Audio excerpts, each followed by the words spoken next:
In this video, we're going to install WordPress manually, which does take a little bit longer than the so-called instant methods, but there are more security measures built into this method, and this way you're always going to be installing the most recent version of WordPress. But first, to keep things organized, go ahead and create a folder on your desktop relating to this WordPress site. Name it whatever you want. Inside this folder, you should keep things like your images, your text or spreadsheet documents that contain the login credentials, your backups, anything related to this particular WordPress site. You should have one place on your computer to go to find all those goodies. Okay, that's out of the way.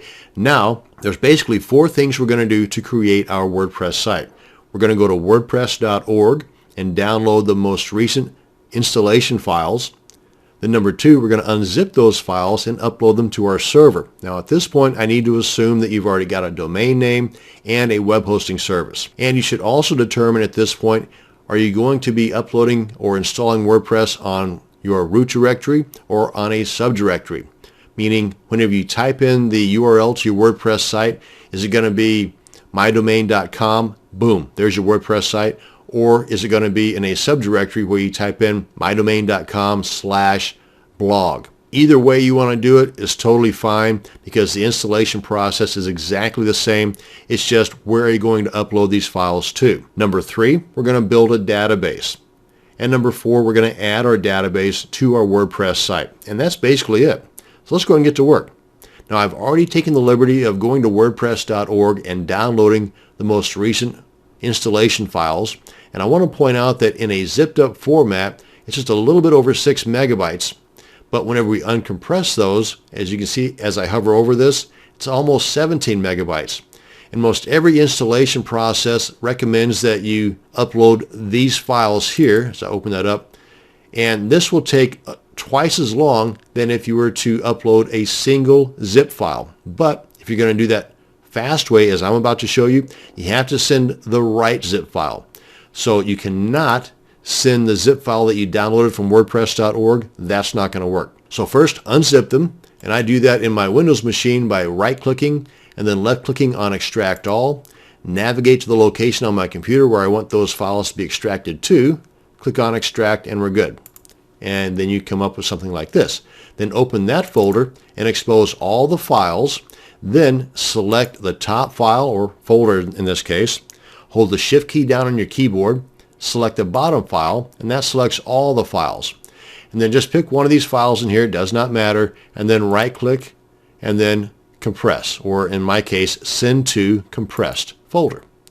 It'll zip all these guys up into the one file right here, and that's what I'm going to upload to my server. But first I want to point out that if you click on this README file, it opens up in your browser, and this gives you some more installation tips, updating tips, and so on. So when you get a chance, check that out. Now we head over to our file manager in our cPanel control panel and upload that zip file. Click on Upload, click on Choose File, navigate to the location of that zip file we just created, select that, click on Open, and it's going to begin the upload process. And while it's doing that, I'm going to come on back over here to cPanel and create our database. So scroll on down till you get to the Databases panel, click on MySQL Databases, and if I'm going too fast for you, well, that's what the pause button's for. Now we want to create our database here, create a user here, and then tie the two together down here. And I'll get to that here in just a second. But first, let's create our database. Now you can put whatever you want in here, and if you make a mistake, don't worry, because they will tell you in big red letters. Click on Create Database, copy this. But whenever you do this, make sure you do not copy that period at the end because that's not part of the name. I'm going to go ahead and paste this on a document that I got stashed away here. That's going to hold the database name, the database username, the database password, and a new database prefix. But I'm getting ahead of myself here. Let's go ahead and paste this right here. It'll all make sense here in a second. Oh, and by the way, this stuff here, these are the username and the password for my WordPress administrator area. Again, I'll get to that here in just a second. So click on Go Back, come on down and create our user, and I'm going to use the same name for my username as I did for the database name. So I just want to copy this guy right here. Now you don't have to, you can name your username whatever you want, but this is just a habit I've gotten into. Now we want to create a strong password, and I do that by using the password generator. Copy this, check that box saying that you did copy that, click on Use Password, click on Create User, and I'm going to paste that password right here. And remember, my database name and username are exactly the same, so we're good there. Click on Go Back.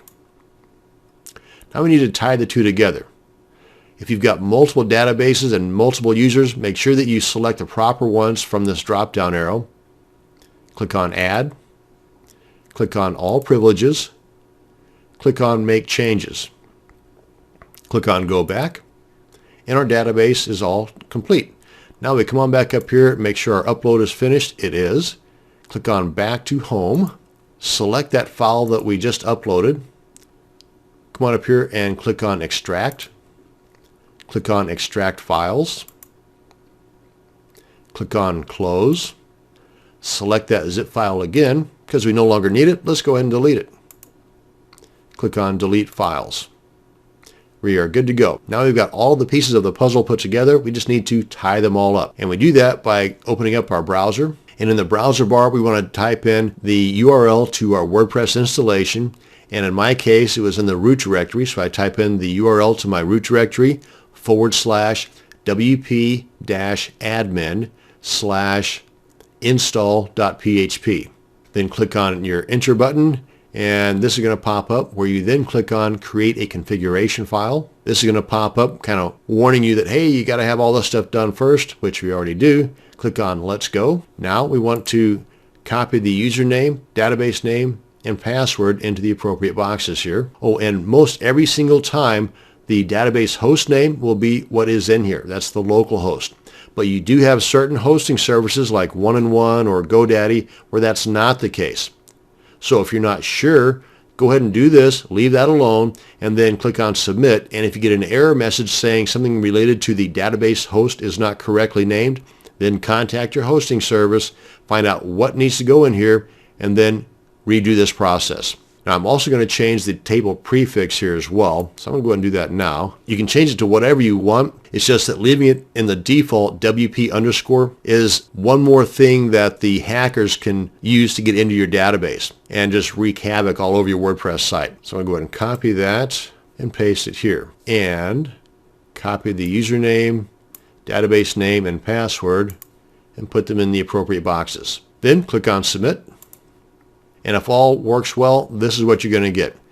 Click on Run the Install. Now at this point, you want to give your WordPress site a name. That's going to go in the site title area, username, and password. And the email address needs to be an actively available email address because this is where information related to this WordPress site is going to be sent to. For example, visitors that want to send you money or visitors that want to contact you about your WordPress site. This is what they're going to use to contact you at. And the Allow Search Engines box, I always uncheck this upon installation because I really don't want the search engines or anybody else for that matter to see my WordPress site until I want them to.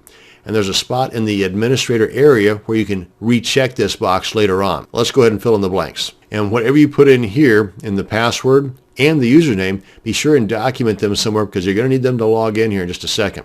And something to consider for both username and the password, you've got these little hints down here below to give you an idea as to what you can and cannot or should not use in the username and the password boxes. Now here under the password, if it's something that's too weak, WordPress will not even allow the installation to take place until it's a stronger password. So keep that in mind too. And then when you get all the boxes filled in, click on Install WordPress, click on Login, and then enter your username and the password that you just created and click on Login. Now at this point our WordPress site is created and we just logged into the administration section of our WordPress site. And that's it. Now if you want to check out what your brand new WordPress site looks like, right up here in the top left corner, click on the title or right here where it says Visit Site, and that'll open up your browser to your brand new WordPress site. And that is how you can manually create a WordPress site. Thanks for watching and you have a great day.